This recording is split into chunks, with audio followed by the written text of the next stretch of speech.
So in this video, we're going to talk about waves. What are they? What do they make? How do they function? Like what's going on with them?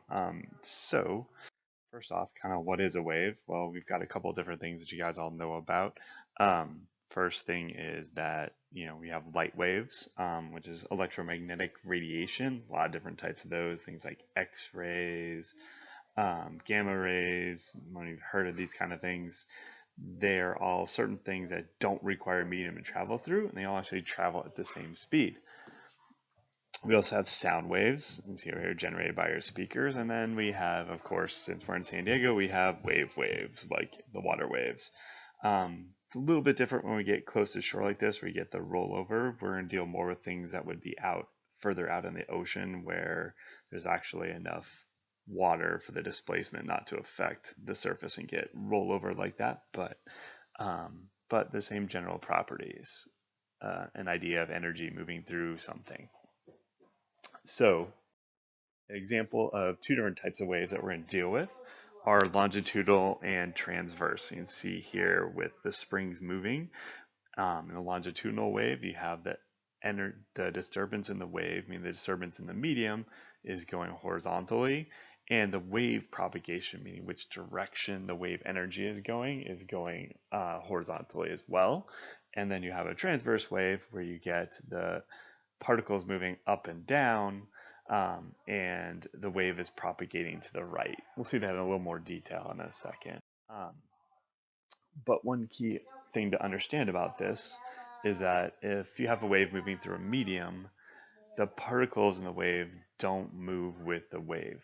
You can see here with the transverse wave right here, it's pointing to the particle is moving up and down, but the energy is actually moving horizontally. So in a transverse wave, you're going to have the energy moving horizontally and the particles moving vertically, so they're moving perpendicular to one another. So see that again. So we have the transverse waves, again, where motion is perpendicular to the wave energy.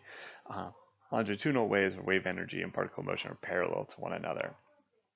Another name for a longitudinal wave might be a compression wave. It might be another way you would see it.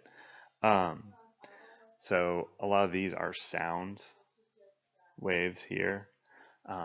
Sound waves are longitudinal waves, where the energy is actually compressed. The area around it is compressed and expanded, compressed and expanded. So it travels out in a longitudinal pattern. You can also describe a sound wave via transverse wave in terms of when you draw it out, but in terms of the motion of particles, it works as a longitudinal wave. So again, looking back here, you can see in a longitudinal wave, the disturbance, meaning the direction of the motion, is this way for the particles, but the energy, that compression, is traveling from the left over to the right as the GIF kind of repeats itself. And here, if you kind of look at it, the idea would be that if you pick out a particle like right here, you would see that it just moves up and down the whole time. It's not moving to the side. We can see that again here. Look at transverse wave position versus time graph. So here's the particle point, that yellow dot, and see it as the wave travels through, it just moves up and down. It just moves up and down with the wave. So over time, it generates this wave pattern that you see over here to the right. Even though the particle isn't moving anywhere, it's following that nice wave look to it over the course of the motion as time increases. So some basic terminology we need to know for waves. Crest is the peak. Okay, that is a crest, kind of the peak of a wave. Trough is the bottom of the wave. Okay, so as it's traveling along, you have crests, you have troughs. Assuming you are generating kind of a continuous wave pattern like this, you have this thing called amplitude. So that's the distance from the midline to the peak. Okay, not the entire distance, but just the distance from the midline to the peak of the wave. So that's going to tell us how big the wave is. Okay. Then you have wavelength. Wavelength is going to be the distance between two troughs or two crests, or basically just two of the same point on the wave.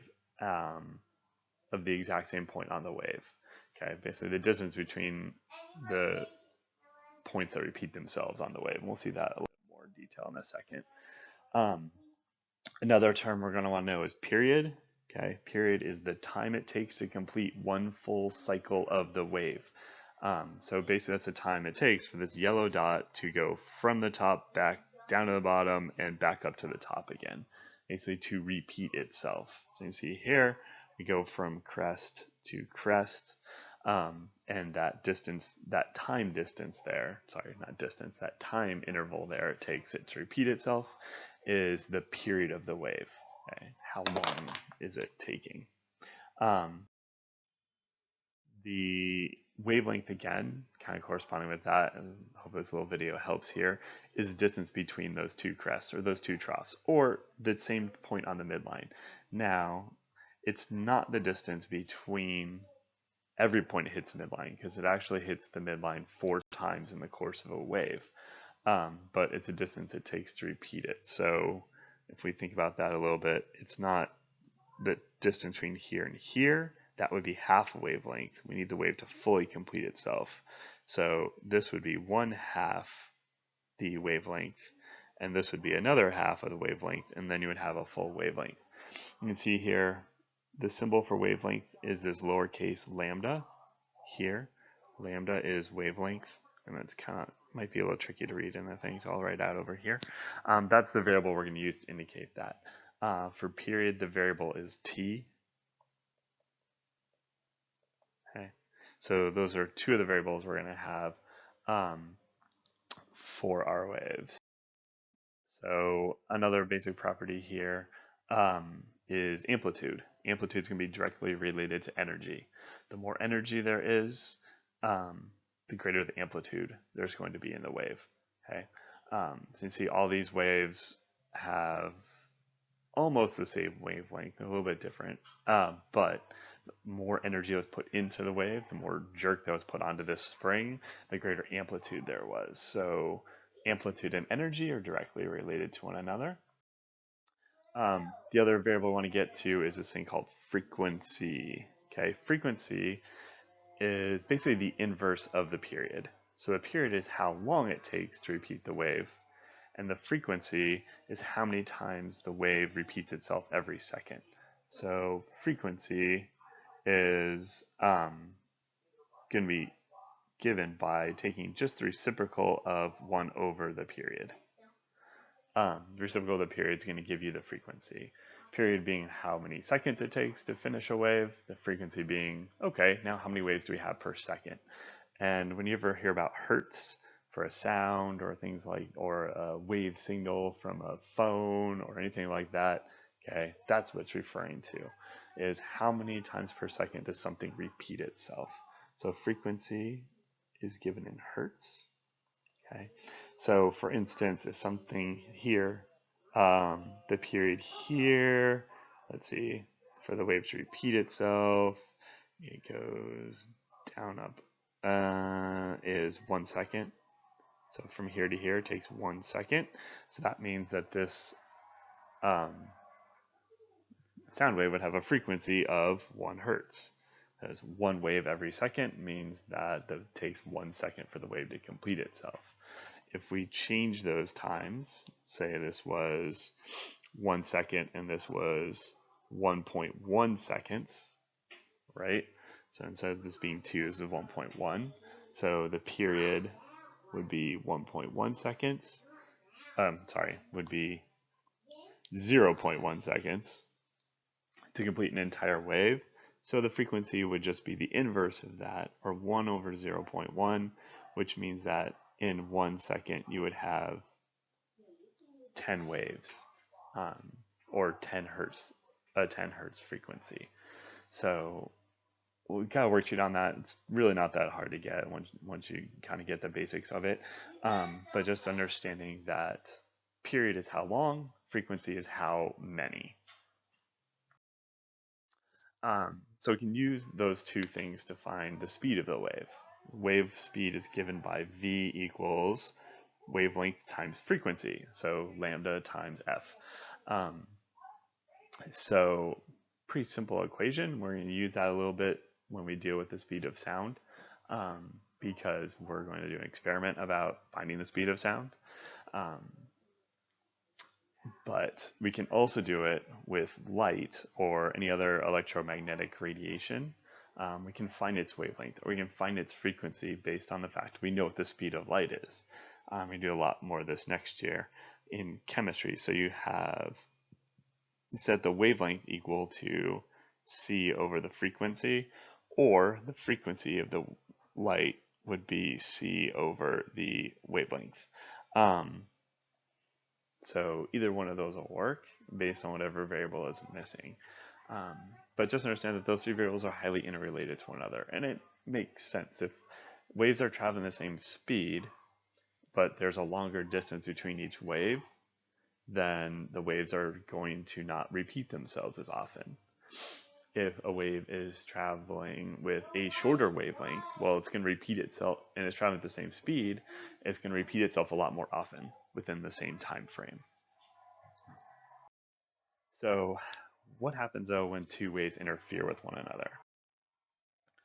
Well, we look here. If we have a fixed end to a string, we send a wave down, it hits that string and bounces back and comes back on the opposite side. So this is called inversion, and that happens with a fixed endpoint over here. So the wave eventually is traveling this way on the top, and then this way it comes back on the bottom.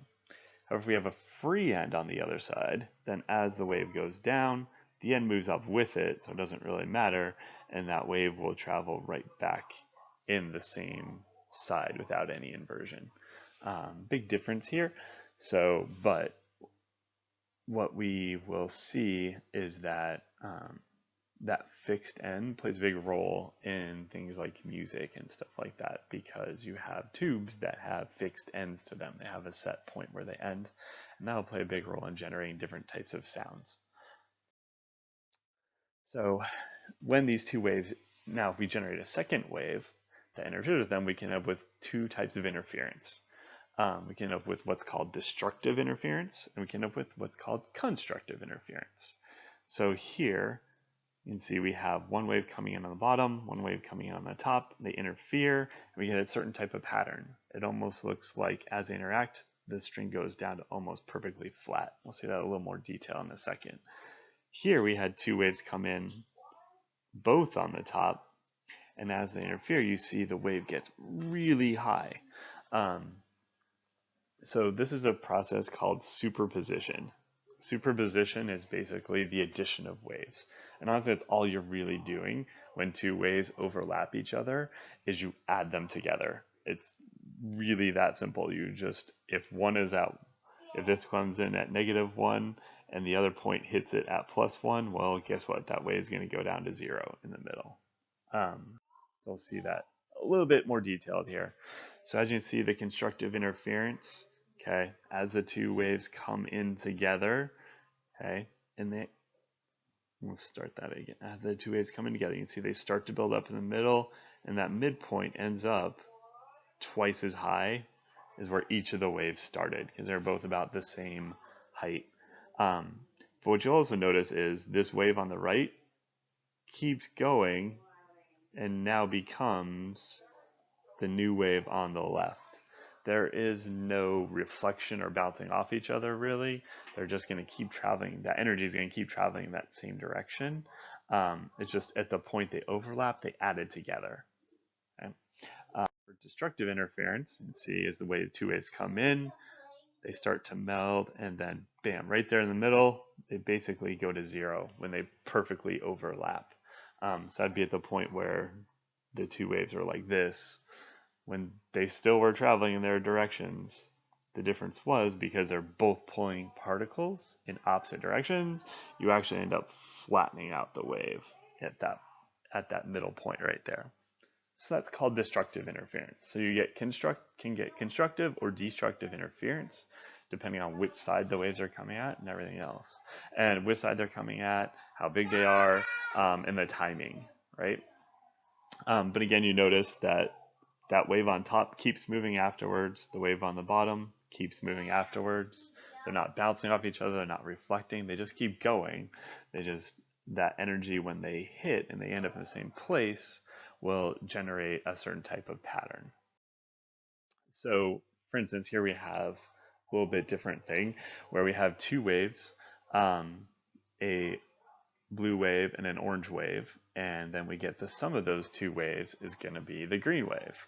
So here, the orange wave pulls us up high, the blue wave pulls us down a little bit, so the resulting wave is that green one, we're right there. Here, the blue wave is positive, the green wave is really negative, the orange wave is really negative, so the green summative wave is closer to the orange wave, but pulled up by the blue wave. So because this is positive and this is really negative down here, okay, we're going to end up with a slightly negative sum of those two. So for instance, I guess this is about 2 and this is about -7. So that's why this is going to go down to -5. Hopefully that makes sense. It's really just adding the sum together. It gets a lot more complicated when you have a lot of waves interacting with one another, but for what we're going to do, keep it kind of simple. This will kind of be the extent of where we're going to be in terms of understanding wave interference. But what if the waves are continuously generated like this? So we have a red and a blue wave, and maybe we have a fixed end over here. So those red waves are the reflecting waves coming back. The blue waves are the ones going out. We end up with what's called a standing wave. So this is a standing, it's written in there, it's kind of hard to see. A standing wave. The standing wave is one where you can see certain points, like say this spot right here, will always be a trough or a peak. The peaks and troughs will always be at the same point. And you notice like this point right here is actually not even moving anymore. Because of the timing, the location and timing and frequency of the wave pattern, and how the interference is working out. So those points have a specific name. We'll talk about those in a second, what those points that move are and what those points that don't move are. Let's take a look over here. So here's another way of doing this. We'll do this. I got this set up in my house. We'll do this there. You guys should be able to see this hopefully through the demo. But if you look here at the midpoint, that string is vibrating back and forth at the highest point. And then right here we have 2 points, two fixed ends. This is the one that's generating the motion right here on the left. So right now it's at 15 hertz, so 15 times a second. It's vibrating up and down. And see, we are generating this standing wave where in the middle, it's vibrating back and forth between the peak and the trough. We crank the frequency up to 30 hertz, we can see that now that middle point has become a point that doesn't move anymore. And we now have 2 points here and here that are oscillating back and forth from being a peak to a trough. Crank the frequency up again, we end up with 2 points that aren't moving, and we have 1, 2, 3 points here that are oscillating back and forth from peak to trough. So as we increase the frequency, you can see that we keep adding more and more and more of these points that don't move, and we have these points that oscillate back and forth. We're also consider the endpoints points that don't move. So these points where it's pinned in here, okay? And if we slow it down a little bit, you can kind of see how that's working a little bit easy. Might be able to see it a little bit easier this way, where you can see those points in the middle vibrate back and forth between the peak and the trough, and see that point in the middle isn't really moving at all there. So what we're generating are what are called standing waves, these patterns where we hit the right frequency for the right wavelength for the right thing that we're using to vibrate, and the interference is generating a pattern where things don't really change. This is always a peak or a trough. I mean, us to move obviously back and forth, but it's the peak and trough is always going to be there. This is always going to be 0. So those points are what are called nodes and antinodes. Okay, so easy, nice and easy to remember that you have one that's this and one that's anti that, so they're obviously opposite of one another. But those nodes are going to be the places where the wave doesn't move. So here, the greens, the 1, 2, 3, 4, 5, 6, 7, those are our nodes. That's the places where the interference is working to generate a wave that doesn't move at those locations. The antinodes, those are going to be the points where you have the largest range of motion. So from oscillating back and forth from peak to trough. So kind of go back to those strings we were looking at. Here we're looking at this string right here, which was vibrating, and it did not have any nodes in the middle. So it had a single antinode, and it has 2 nodes on the side. Okay. This right here is what's called a harmonic. So these are harmonics. Okay. The first harmonic, n equals 1, is when we have a single antinode and 2 nodes. The second harmonic, n equals 2, is when we have 1, 2, 3 nodes and 1, 2 antinodes. So the antinodes will always equal n, or whichever harmonic it is. Okay. The nodes will always equal n plus 1. Nice and easy. So here at the third harmonic, we have our 1, 2, 3, 4 nodes and 1, 2, 3 antinodes. Now, one of the questions becomes, well, what's the wavelength of these waves? So if you look at n equals 1, we have half a wavelength, right? Sorry, I think I always do this backwards. We have half a wavelength. We don't have a full wave at the first harmonic. We have half a wave because we never repeat the wave. But at n equals 2, that's when we end up with our first wavelength. Here we have 3 halves of a wavelength because we repeat the wave from here. Let me get rid of that. We repeat the wave from here to here, but then we still have another half a wave left here. So here's our 1 wavelength, and then here's our half wavelength right there. So every harmonic adds another half wavelength, basically. So these are going to be really important when we're generating sounds, and we'll see that later.